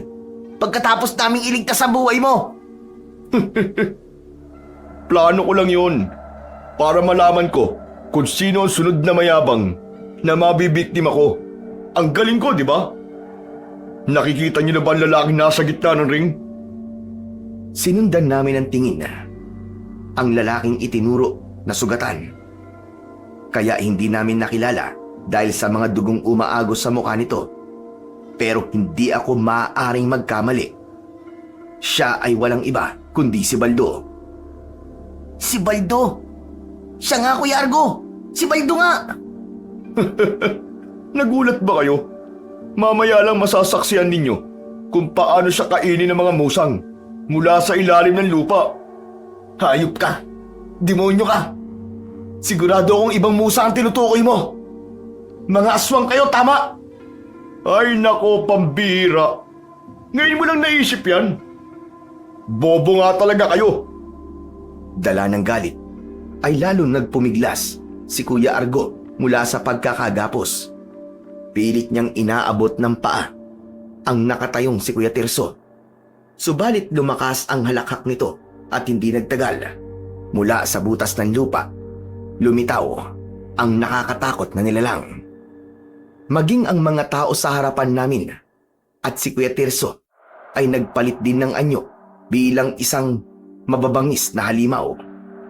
Nakakasilaw ang liwanag mula sa kanilang mga mata At mula sa aming harapan, pinagtulungan nilang lantakan ang katawan ni Kuya Baldo. Kitang-kita namin na pinugutan ng ulo si Baldo gamit ang punyal ni Kuya Tirso. Saka itinaas ang ulo nito. Halos walang natira sa katawan ni Baldo, maliban sa mga buto nito. Nang lumapit sa amin si Kuya Tirso, ay pinagmumura ito ni Kuya Argo. Hayop ka! Demonyo ka! Papatayin talaga kita! Ikaw ang papatayin ko. Hindi magtatagal. Lalapain din namin kayo. Mararanasan ninyo ang mga naranasan ni Baldo. Merong mga sumunod na laban sa pagitan ng tao at ng mga aswang. Ano ba ang lakas ng aswang kumpara sa mga tao? Kaya sa huli, nilapa rin sila, kagaya ng kaawa-awang si Baldo. Kuya Argo, anong klase silang mga nilalang? Tignan mo ang papayat ng binti nila tsaka yung braso. Tsaka kung lumantak sila ng tao, para bang ginutom sila ng ilang taon. Umalingaw-ngaw ang tawa ni Kuya Tirso sa paligid at muli itong nagsalita habang nanlilisik ang mga mata na nakatingin sa amin. Masaya ba ang palaro? Hayop ka! Pagbabayaran mo to! Pinatay mo mga kababaryo ko. Dumayo pa talaga kayo sa lugar namin para kumuha ng mabibiktima nyo. Mga demonyo kayo!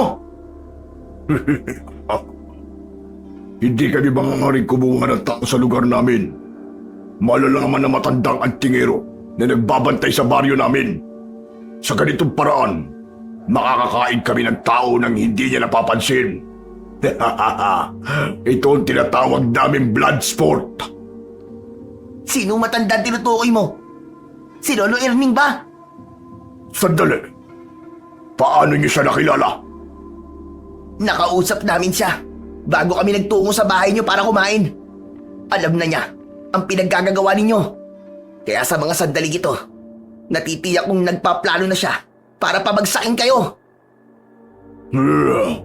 Hindi maaari. Kitang-kita namin ang takot sa anyo ni Kuya Tirso. Kung ganun, dapat pala ipatay na namin kayo. Hindi namin hihintayin ang kabilugan ng buwan. Sige, mga alagad ko. Pati kayong mga magulang ko. Lantakad na 2 bihag. Tila napasama pa ang sinabi ko at napadali pa ang pagpatay sa amin. Talagang tumigil ang paghinga ko nang mapansin namin na lahat sila ay nakatingin sa amin. Nang aatake na sila, ay nagulat ang mga ito sa biglang pagdating ng matanda. Kumalat ang liwanag mula sa gasera na nagpayuko sa mga aswang.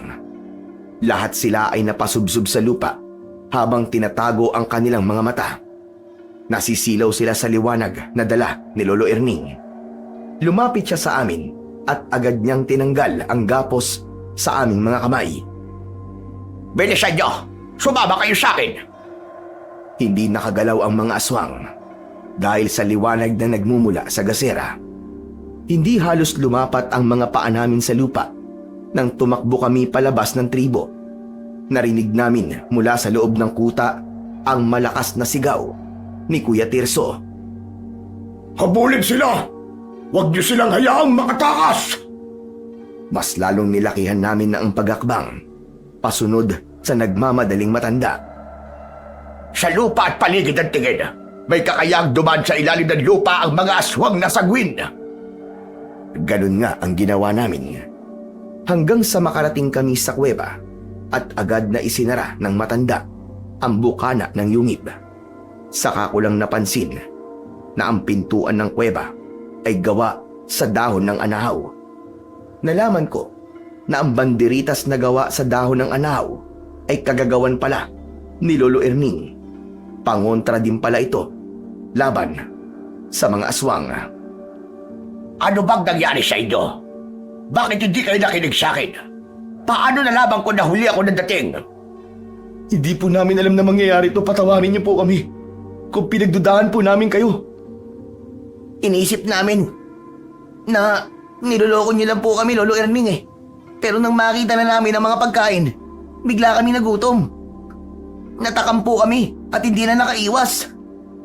Kung ganon, ginamitan nila kayo ng gayumang pampagana sa pagkain. Wala talagang makakaiwas doon kahit sino. Mabuti na lang at walang nangyari sa inyong masama. Teka, sandali. Nararamdaman ko na may mga sandata kayo sa bulsa nyo. Patingin nga ako. Agad kong dinukot sa aking bulsa ang aking balisong. Ganon din si Kuya Argo. Nagtataka man ay iniabot pa rin namin ang aming mga armas sa matanda. Nang lumapat ang mga ito sa kanyang kamay, ay bumakas sa mukha nito ang bahagyang pagkagulat. Nagpalipat-lipat ang tingin niya sa mukha namin. Hindi namin naintindihan kung bakit ganun ang reaksyon ni Lolo Erning. Para bang nakilala niya ang mga sandata namin. Magtatanong pa sana ako sa matanda. Subalit, naunang nagtanong si Kuya Argo. Lolo Erning, ano po bang klaseng nilalang ang umatake sa amin kanina? Sila ang mga aswang na sagwin. Isang uri ng mga nilalang na merong nakakasilaw na mga mata. Sinasabing ang silaw ng kanilang mga mata ay parang sa flashlight. Karaniwan sila nagpapakita kapag may liwanag na nagmumula sa itaas tulad ng buwan. Dahil naman sa kanilang matutulis na mga kuko, kaya nilang bumutas ng lupa at biglang sumulpot mula sa ilalim upang umatake sa kanilang mapipiling biktima. Gaano po sila karami, Lolo Erning? Konti na lang ang angka nila dahil lahat ng lumalabas sa kanilang tribo ay pinapatay ko. Lalo na ang mga sagwin na naabutan kong pumapatay ng tao. Kung pinapatay niyo po ang mga aswang na sagwin, bakit hindi po sila natatakot na lumabas sa kanilang tribo? Nakakapambiktima pa rin po sila ng mga tao. Ang masaklap pa, nakarating pa sila sa baryo namin para kumuha ng mga biktima nila. Dahil nagkaroon kami ng kasunduan ng pinuno nila na si Roberto. Naniwala akong hayop lang ang kinakain nila at hindi tao. Kagabi ko lang din natuklasan na matagal na pala silang lumalabas sa baryo para kumuha ng mga tao sa iba't ibang lugar at gawing pagkain nila sa ilalim ng bilog na buwan. Nang maalala ko kayo, ay wala na akong inaksayang oras at iniligtas ko kayo kagad. Muntik pa nga akong mahuli ng dating. Maraming salamat po. Dahil di niyo po kami pinabayaan. Sapagkat meron akong pinangakuan na 2 tao na kahit na anong mangyari, ay wala nang mamamatay na tao sa lugar na ito. Ngunit nabigo ako. Pero ngayon, nakasama ko na kayo. Makakahinga na ako ng maluwag. Siya nga pala, tanggapin nyo ang 2 agimat na to. Ibabalik ko na rin itong mga sandata ninyo. Nang lumapat sa kamay ko ang balisong at ang kulay pulang bato na palawit sa kwintas, nagtanong ako sa matanda. Teka, ano po ang tawag dito sa kulay pulang bato? Yan ang butya ng Unyago. Mamagsik pagdating sa labanan. Gamit ang balisong, madali mong mapapatay ang mga sagwin. Ano naman po ang kakayahan nito? Ang kakayahan yan ay babago ang kulay ng iyong balat, kagaya sa kakayahan ng mga Unyango. Ibig po sabihin kapag dumikit ako sa puno, yun din po magiging kulay ng balat ko, ganun ho ba? Tama ka. Kaya magagamit mo yan laban sa mga aswang. Ito naman pong kwintas ko, ano pong tawag dito? Ang tawag naman dyan ay batong kidlat. Ano naman pong kakayahan nito?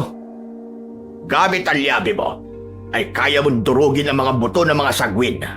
Kapag nasa ilalim naman sila ng lupa, suntukin mo lang ang lupa ng malakas at mapipilitan silang lumabas mula roon. Manghihina sila at madali mo na silang mapapatay.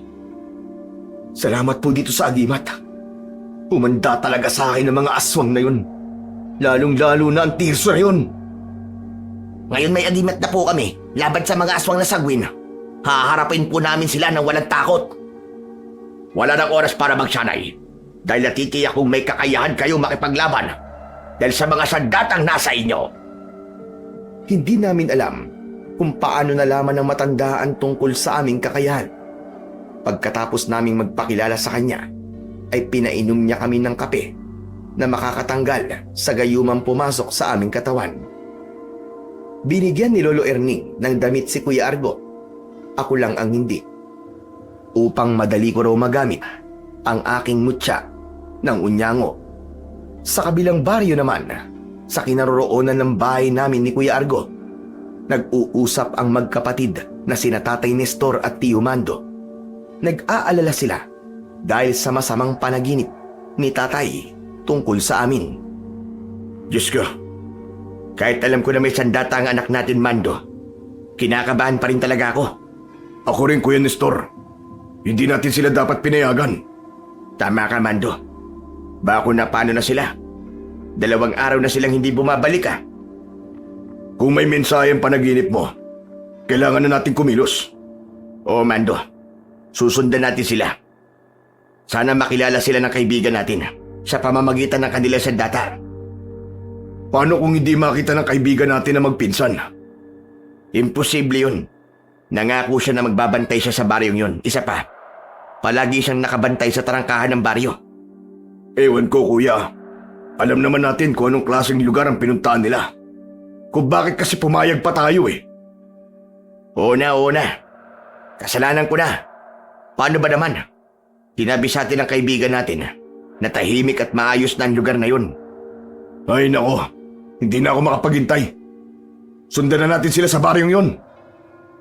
Nang magkasundo ang magkapatid, ay umalis sila ng gabing yun. Sakay ng kalesa na inarkila nila sa kanilang kaibigan. Bumiyahe sila patungo sa baryo ng Santa Ines. Hahanapin nila ang bahay ng kaibigan nila. Samantala, sa aming kinaroroonan, ay naging handa na kami para harapin ang mga aswang na sagwin. Suot ang aming kwintas at hawak ang sandata, ay lumabas kami ng kuweba. Kasama si Lolo Erning, nadala ang kanyang mahiwagang gasera at tungkod. Naglakad kami papunta sa kinaroroonan ng tribo.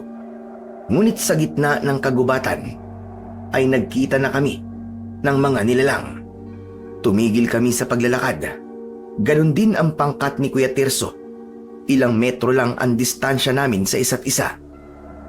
Malakas na nagsalita si Kuya Tirso. Nasaan yung aswang na sagwin ito?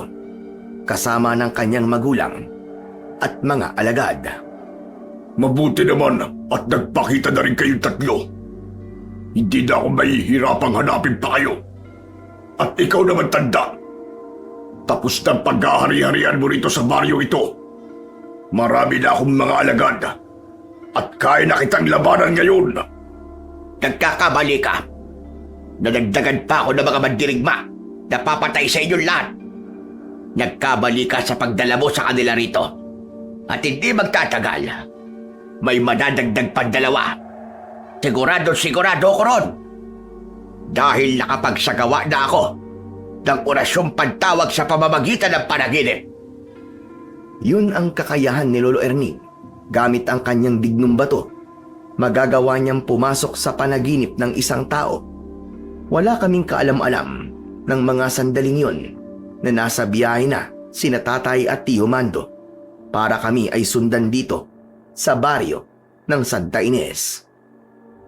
Anong ibig mo sabihin, tanda? Para tigda ang 2 antingero at manunugis ng mga aswang. Kaya humanda kayong mga demonyo kayo! Nagulat ako sa sinabing yun ni Lolo Erning. Ang hinala ko kasi ay sina Tatay at Tio Mando. Sila ang kilala kong antingero at manunugis ng mga aswang na maaaring tinutukoy ng matanda. Sa kayo ang masasabi ko.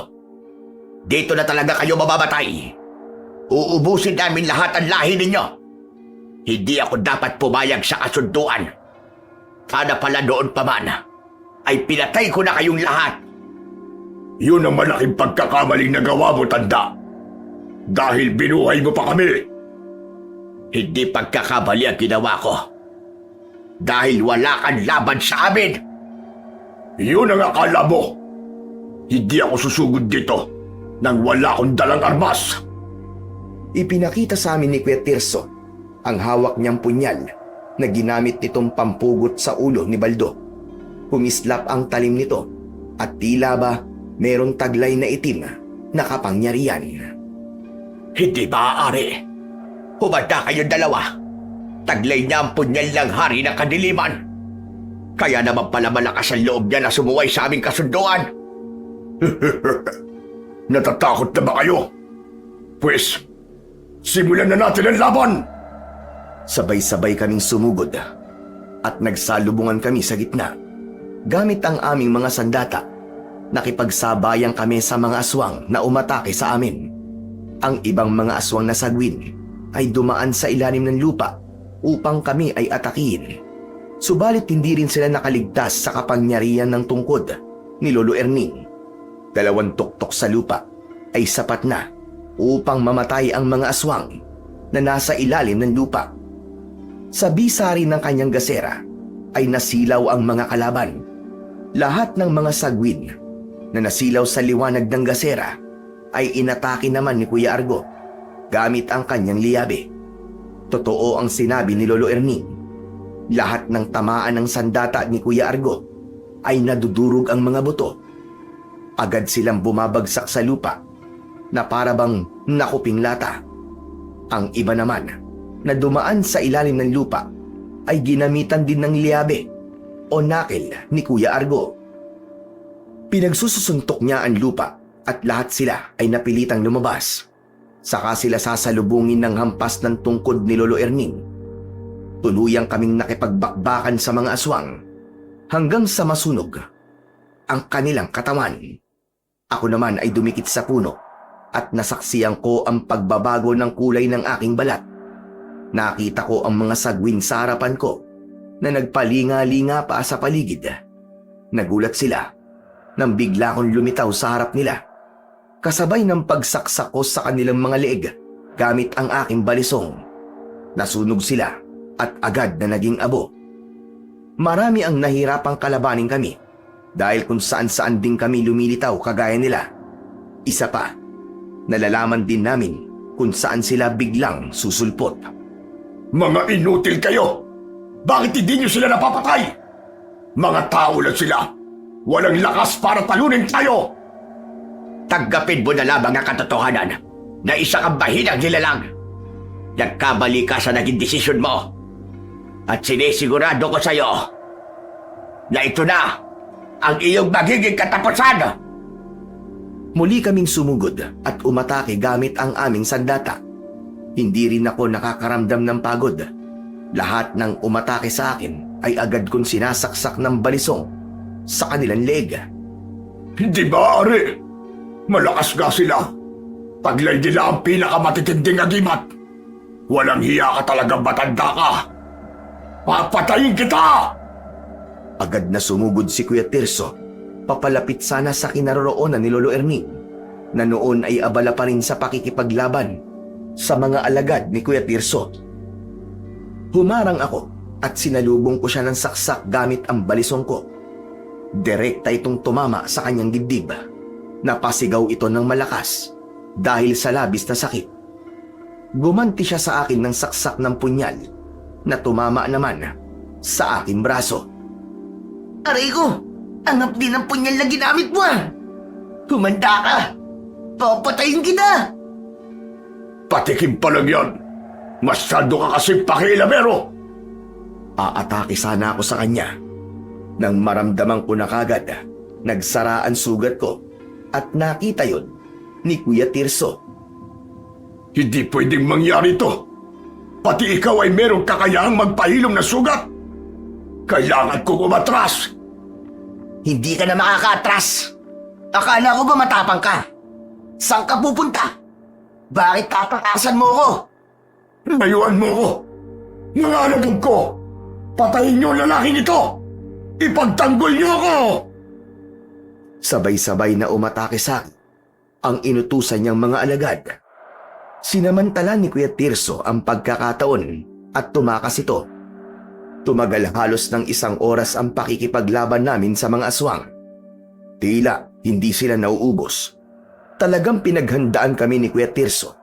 Hindi rin maitatanggi na malakas ang kanilang puwersa dahil sa dami ng kanyang mga alagad na umatake sa amin. Nang tuluyan naming matalo ang mga alagad nito, ay sinundan namin si Kuya Tirso. Ngunit pagdating namin sa gitna ng kakahuyan, hinarangan kami ng mga magulang ni Kuya Tirso na sina Nanay Isi at Tatay Roberto. Sinabi ng mga ito na magdadaan daw muna kami sa ibabaw ng kanilang bangkay bago raw namin mapatay ang kanilang anak.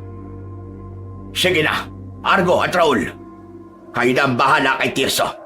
Huwag ninyo siyang hahayaang makatakas. Ako na ang bahala sa mag-asawang demonyong ito. Hindi na hinintay ni Lolo Erning na sumagot kami ni Kuya Argo. Agad siyang umatake sa mag-asawang aswang na sagwin. Hindi sila nakaporma sa galing ni Lolo Erning. Kami namang dalawa ni Kuya Argo ay agad na humabol kay Kuya Tirso. Halos tumagal ng 20 minuto ang naging habulan namin ni Kuya Tirso bago namin siya na-corner sa gitna ng tanayban. Malawak yun at kitang-kita namin siya sa gitna. Panay ang kanyang atras at bakas sa kanyang muka ang takot at pagkalito. Saan ka pupunta? Tayo ngayon na magtutos, Tirso. Hindi ba't sinabi ko sa'yo? Napapatayin kita sa oras na makatakas ako. Hindi niyo ako mapapatay. Lalaban ako sa inyo na sabayan. Gusto ko lang naman malaman mo. Patay na ang mga magulang mo. Kung ganun, papatayin ko rin kayo. Marami ka nang pinatay ng mga tao sa baryo namin. Kulang pa ang buhay ng mga magulang mo bilang kabayaran sa mga buhay na kinuha ninyo. Kaya ito na ang magiging katapusan mo. Kung naghahanap talaga kayo ng kamatayan, hindi ko na kayo aatasan. Pagsisisihan nyo ang ginawa ninyo sa mga magulang ko. Agad na itinaas ng pinuno ng mga aswang na si Tirso ang kanyang punyal at inatake niya si Kuya Argo. Mabilis nakaiwas ang pinsan ko at gumanti siya ng saksak kay Kuya Tirso. Gamit ang liabe ay pinagsususuntok niya ang dibdib nito. Dahil dito, bumagsak si Kuya Tirso sa lupa. Saka ko siya nilapitan at niluhuran sa kanyang dibdib. Ubod lakas kong itinarak sa kanyang leeg ang aking balisong. Nabitiwan niya ang punyal, kaya hindi na siya nakaganti sa amin ni Kuya Argo. Maya-maya pa ay meron 2 aswang na sagwin ang lumitaw sa tabi namin ni Kuya Argo. Tinamaan kami ng kanilang kalmot, kaya napaatras kami ng ilang dipa mula sa kinahihigaan ni Kuya Tirso. Saktong nakikipaglaban kami sa mga sagwin, dumating naman sina Tatay at Tio Mando. Pareho kaming nagulat ni Kuya Argo sa pagdating nila. Sige na, kami nang bahala rito. Patayin nyo na ang tumatakas na pinuno nila. Mag-iingat kayo. Binalingan namin ang gumagapang sa lupa na si Kuya Tirso. Sinusubukan niyang abutin ang punyal. Nang akmang dadamputin niya na ito, sinipa ito ni Kuya Argo. Tumalsik ang punyal papalayo sa pinuno ng mga aswang na sagwin. Sa bisa ng aming agimat, pinagtulungan namin patayin si Kuya Tirso. Saksak mula sa punyal ko at liabi naman mula kay Kuya Argo, hanggang sa tuluyang nasunog ang kanyang katawan at naging abo. Sabay rin na napabagsak ni na Tatay at Tio Mando ang kanilang mga kalaban. Nang humupa na ang kaguluhan, dumating si Lolo Erning. Kumalat ang liwanag mula sa dala nitong gasera. Pambihira naman kayong dalawa, oo. Bakit kayon lang kayo? Mahabang kwento, Tatang Erning. Magpasalamat na lang po kayo at dumating pa kami. Si Kuya po mahina ang kanyang pag-intindi. Hindi niya naalala ang kakayahan ninyo. Tay, Tinestor, magkakilala kayo? Oo, Argo. Siya ang kaibigan naming antingero at manunugis ng mga aswang. Siya nga pala, mabuti at natuntun nyo kami rito. Hindi ba? Meron kaming medalyong atardar. Kaya naramdaman namin na merong aswang dito. Sakto naman na nakita namin ang 2 ito. Mabuti na lang talaga at nagiinit ang medalyon namin kapag may aswang.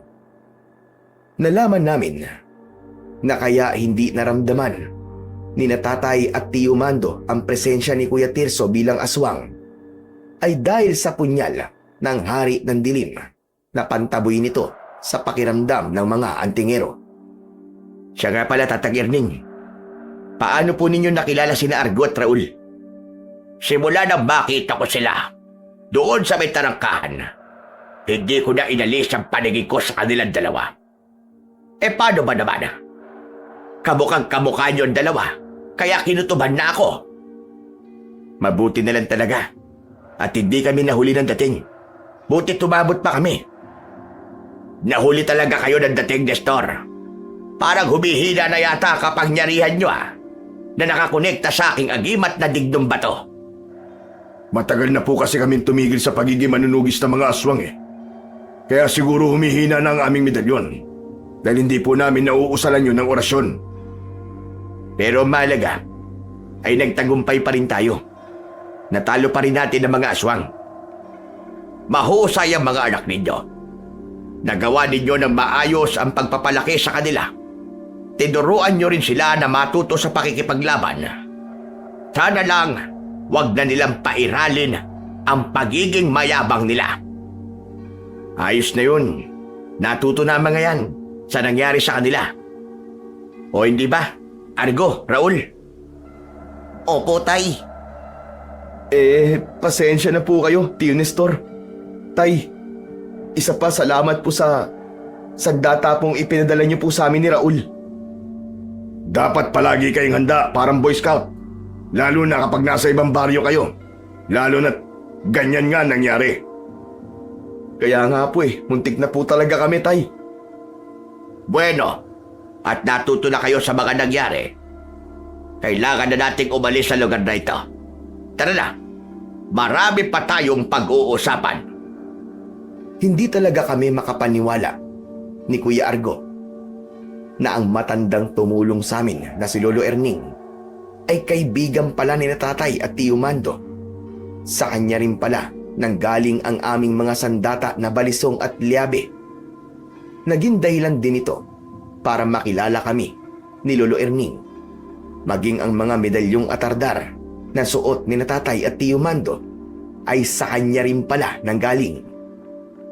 Dahil sa mga nangyari, ay natutunan namin ni Kuya Argo na hindi dapat maging mayabang at maging maangas sa kapwa. Hindi rin dapat basta magtiwala sa mga tao na merong mabuting ugaling ipinapakita. Dahil kadalasan ay meron silang itinatagong lihim na maaari nating ikapahamak. Sa kasalukuyan po, ay maayos at tahimik na po ang baryo ng Santa Ines.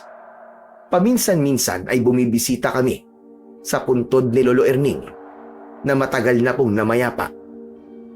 Ngunit naiwan niya po sa amin ang kanyang mga agimat. Kaya naman, iniingatan ko ito kagaya ng pag-iingat namin sa alaala ni Lolo Erning. Para sa amin, siya ang dakilang antingero at manunugis ng mga aswang sa baryo ng Santa Ines. Bago ko nga po pala tapusin ang aking kwento, ay nais ko lamang pong magpasalamat sa inyo, Sir Blair, sa walang sawang pag-upload ng magagandang kwento na tunay na nakakalibang at nakakagaan ng loob. Sapagkat marami kaming aral na natututunan, kagaya na lamang sa nangyari sa amin ni Kuya Argo. Hanggang dito na lamang po ang aking istorya at lubos na nagpapasalamat, Raul. Sa kwentong inyong napakinggan, pinatutunayan lamang na kung minsan hindi lahat ng mabuting kaibigan ay masasabi natin na mabuti talaga. At hindi rin naman lahat ng masamang kaibigan ay masasabi nating masama. Kadalasan kasi, ang nangyayari, hindi nila ipinakikita ang totoo. Itinatago nila ang totoo nilang kulay. Kaya sa kwentong narinig nyo ay ipinakita lamang na hindi tayo dapat maniwala na basta-basta sa mga bagay na nakikita lang. Kailangan nating suriin ang pagkatao ng mga taong nakakahalubilo natin. Hindi ang mga agimat o bilang antingero at manunugis ng mga aswang ang basehan sa pagkatao ng isang nilalang, kundi kung gaano katibay ang pananampalataya niya sa Diyos at kung paano niya paiiralin ang kabutihan sa kanyang puso.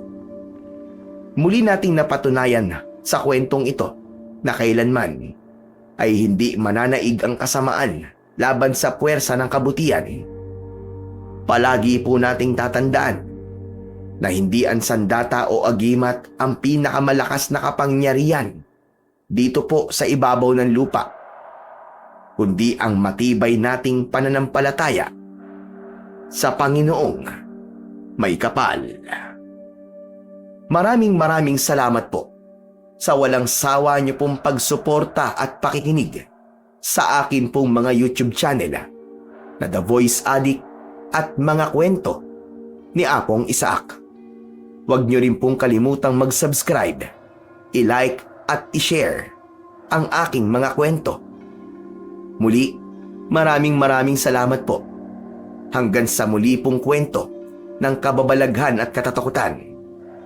Pagpalain po sana kayong lahat ng ating dakilang Diyos na siyang pinakamakapangyarihan sa lahat.